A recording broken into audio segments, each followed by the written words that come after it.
Michael Brennan. Good morning, sir. Good morning, Your Honor. Mr. Brennan, you're charged with parking on the sidewalk. That's correct. Oh, you live on Harbor Island in Narragansett? Right now, I'm living on Rowan Street in Providence. Matter of fact, next to a good friend of yours, or ex, Louis de Blasio, Oh, Louis. You live next to Louis? right next door. He was really an unbelievable character.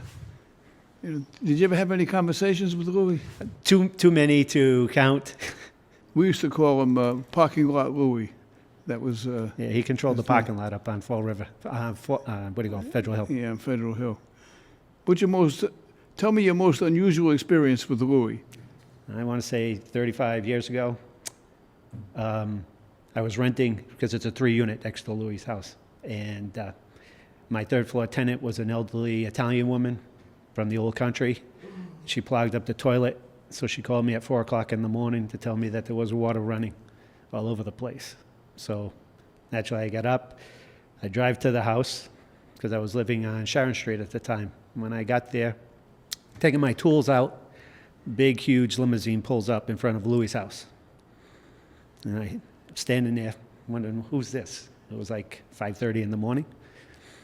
Door opens up, Louis steps out, and who steps out behind him to shake hands with him but Buddy Cianci. Oh, yeah. And I was like, so Buddy drove off, and I said, Louis, you just coming home? No questions, no questions. And he walked in the house. Louis was a very private guy, and if you asked him a question, he was very guarded and very, very private. Yes. But, he did some work for us, and he was extraordinarily loyal. He was a very loyal person and unique. He had a tough exterior, but he was really soft. And he had his derby that he wore every Yep. day, and And a cigar in his mouth. cigar, and he had this old Cadillac.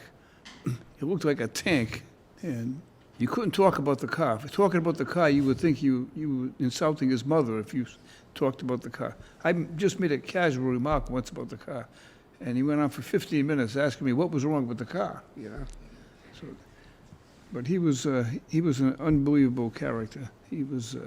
Well, all I can say is the people around there that knew him miss him, because he was there constantly and talked to everybody all the time. Yeah, he was a talking machine, that's for sure. So, anyways, my situation was, yes, I parked my truck up on the sidewalk. Rowan Street is a very bad street. It's a cut-through.